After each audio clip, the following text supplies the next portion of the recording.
Welcome to pre-record 2. As usual, please make some notes and be prepared to share and bring back to the next session.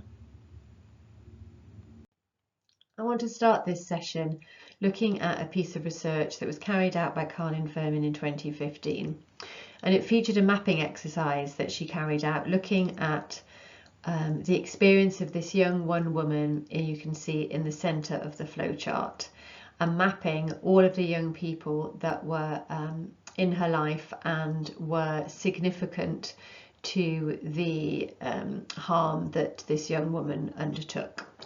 So you can see that the boys are in blue and the girls are in red, and that each of these young people was involved somehow in the harm that took place against her. What was really interesting and significant about this research is that although these experiences took place in a group setting, each young person had a separate worker, and they often had no understanding or link with the worker of any of the other young people who were harming this young woman at the same time. So it was a peer relationship based abuse towards this young woman, and yet it was dealt with as an individual issue. The young woman in question also was removed from the area, as were two of the other young people who gave evidence after a court case took place, and that actually the abuse didn't really stop after those young people had been removed and a court case took place. What happened was that it just created a vacuum, and then other young people then became victims to the same group of young people, because nothing had really changed, because the context was never really understood in which the peer abuse was taking place. So within contextual safeguarding, we're thinking a lot about, if this harm takes place within a group, we really need to think about the group as a whole and the group as a context specifically, rather than do piecemeal work with each separate child, never coordinating with any of the other workers and never really understanding why that abuse took place in the first place. We can hypothesize then that there are functions of peer group violence, and that is that they serve, particular social functions. So it means that you can get social status in your group, and you might be somebody who is cut off from achieving social status in other ways, and we all want status, but you can get it by potentially, sexually harming within a peer group. Where these things take place, it increases group solidarity, it creates cohesion, and it gives people part of an identity. And of course, people want this identity. They want to feel part of a social network, and it then, bolsters the interpersonal social support that each of the young people gains from being a part of this group. I would like to point you in the direction of some interesting research for those of you that are supporting children and young people who are being criminally exploited. What the research was looking at was, if we want to take a child welfare approach to this issue, how do we do that, and what's the difference between a child welfare and a crime prevention approach? So they looked at different local authorities, some that were funded from a crime prevention arena, and the agenda then that was, working around the case, and then those where there was a child welfare approach was largely kind of sat in social care, and could be seen very differently in terms of how the notes were taken, how the relationships were created, how risk averse, for example, they might be in terms of sharing intelligence and what that meant for the relationship with the young people. So it just gives us a really good understanding of how, depending on what the focus is it about preventing crime or is it about the child's welfare, how that can then look very different in different local authorities and can have different outcomes then for the young people concerned. So if you're interested, there's a webinar on it, or you can read the whole piece of research. I suggest it's very relevant for those of you that are working with criminal exploitation to think about where your local authority sits with that, and how the work that you do might feed into a crime prevention or a child welfare approach. To sum up then, some of the key ideas that we've thought about so far is that when we're looking at contentious issues like child criminal exploitation, that from a contextual safeguarding approach, it's better to take a child welfare angle rather than a criminal angle when we're safeguarding those children who are being exploited. We're also focusing on the change of context, not the change in the individuals, particularly when we're thinking about harm that comes from the peer group or comes from parts of the community or specific spaces. We're also thinking about using peer group interventions as opposed to individual interventions, and we're focusing on the strengths in the peer group as well as the harm.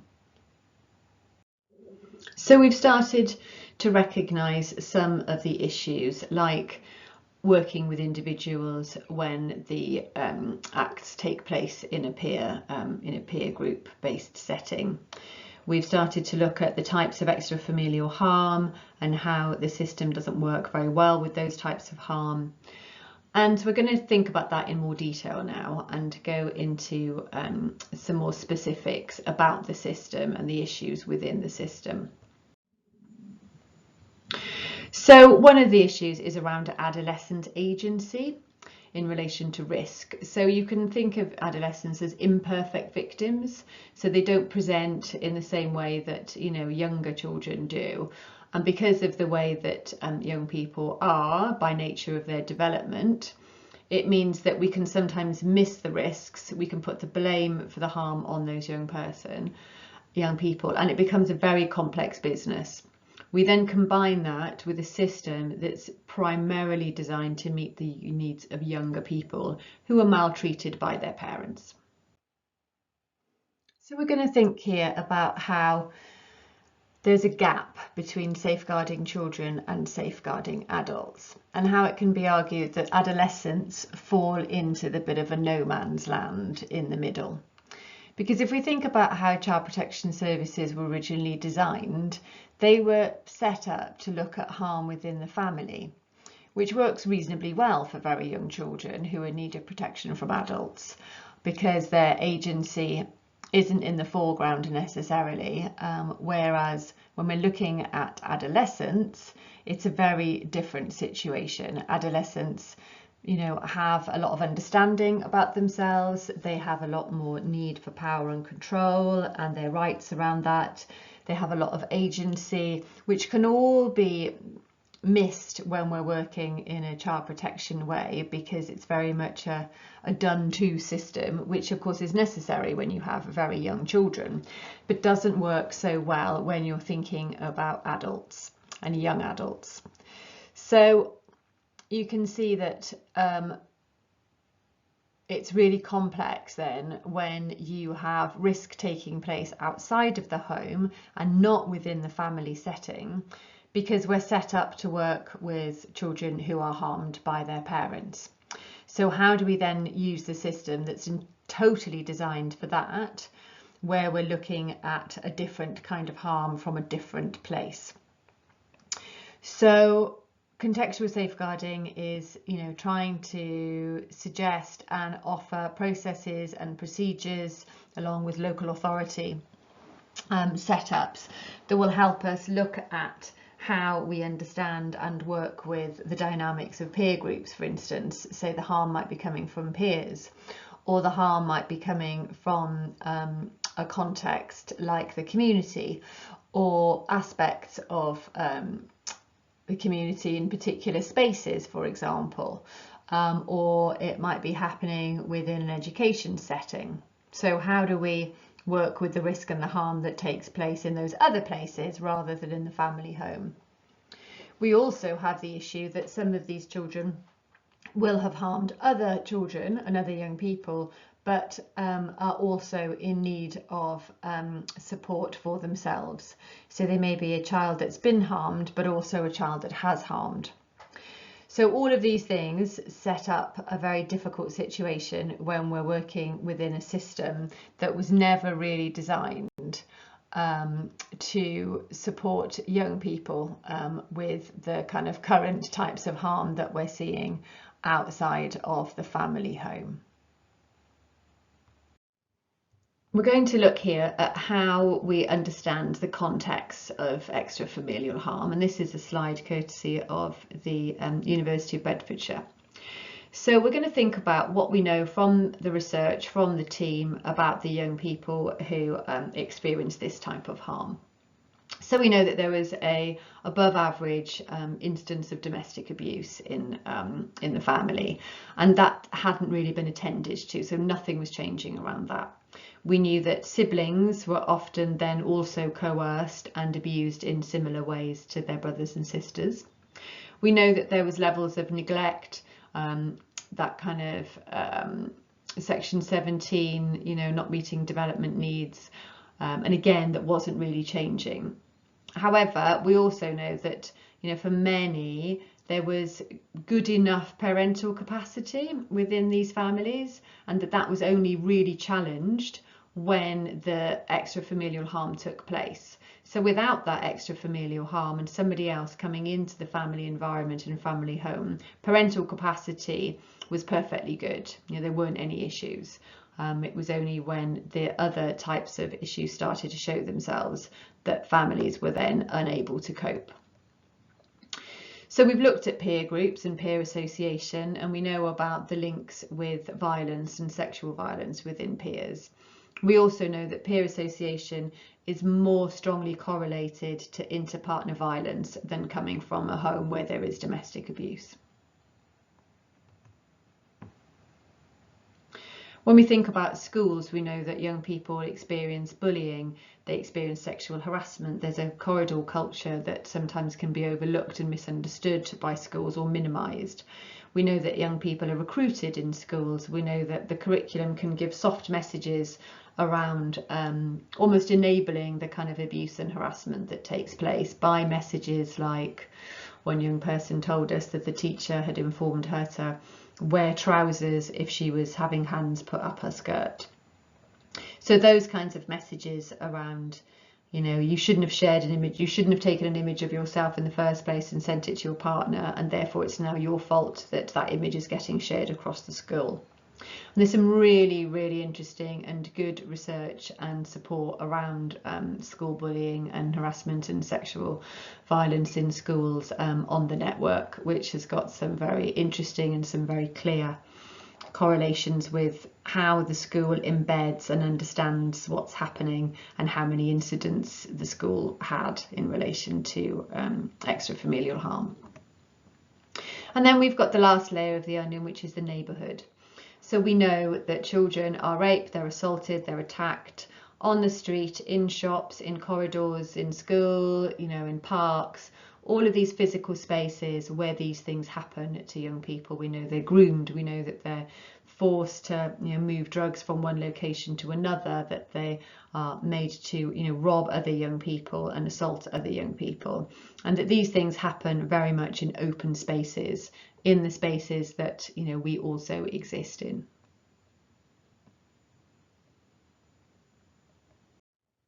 It is recognised within the contextual safeguarding world that if we are going to change systems and change the way that we work around extrafamilial harm, that we have to have that embedded across the spectrum, and so that also means changes in the legal framework. So contextual safeguarding is now within working together to safeguard children. There's some very clear messages and guidance in there around contextual safeguarding specifically. It's in keeping children safe in education. And then we also see how it relates to legislation that's already in place, like the Equality Act in 2010. It's also enshrined in the United Nations Rights of the Child. So we'll talk about level 1 and 2 types of interventions shortly, but to just give you that understanding that these things are being pushed from the university, and that the more we have this enshrined in our national guidance and our legislation, then the more that will then trickle down into the way that we work on a day-to-day basis supporting children and families. What then are the implications for practice? So contextual safeguarding has made it really helpful by showing us the 4 different domains which we consider to be contextual safeguarding. And ideally, all 4 of these would be in place for all local authorities and all of the work. So domain 1 is the targeting. So here is where we're trying to prevent, so doing the prevention work to begin with, identify social conditions of abuse.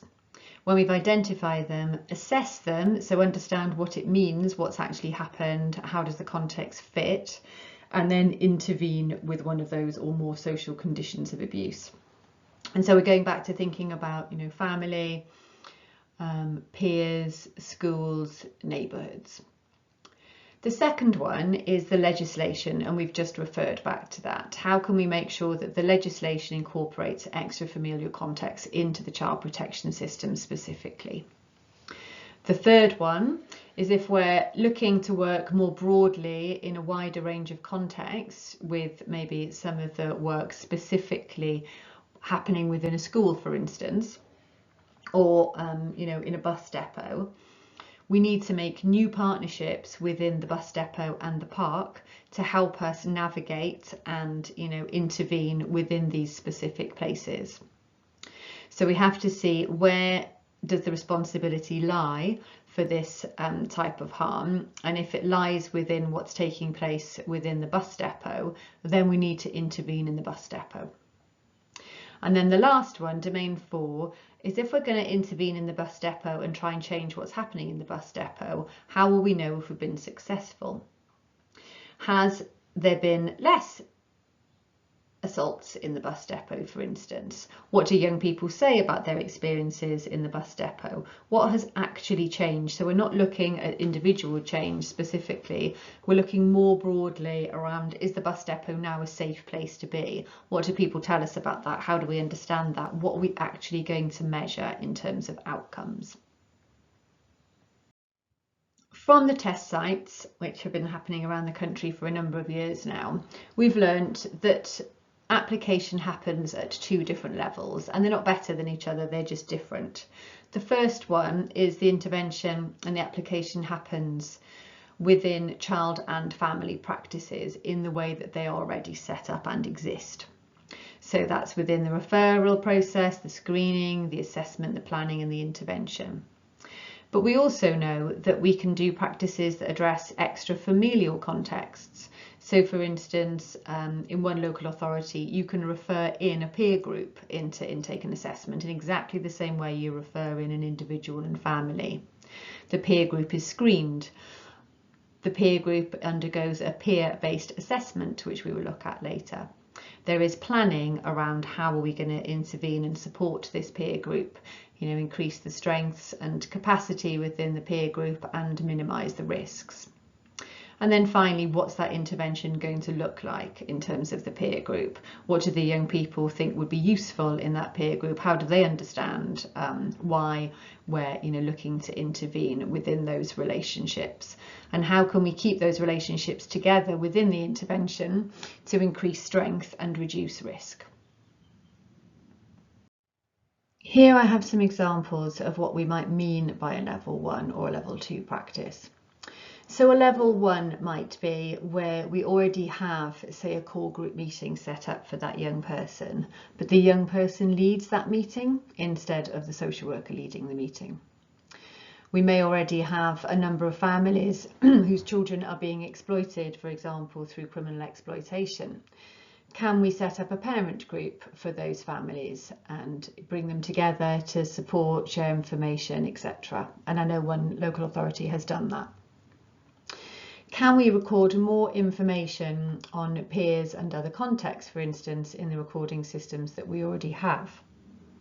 Like, could we note a location of harm in an assessment? And could we do some safety mapping or heat mapping with young people that we're already working with? And I'll talk about those in more detail a bit later.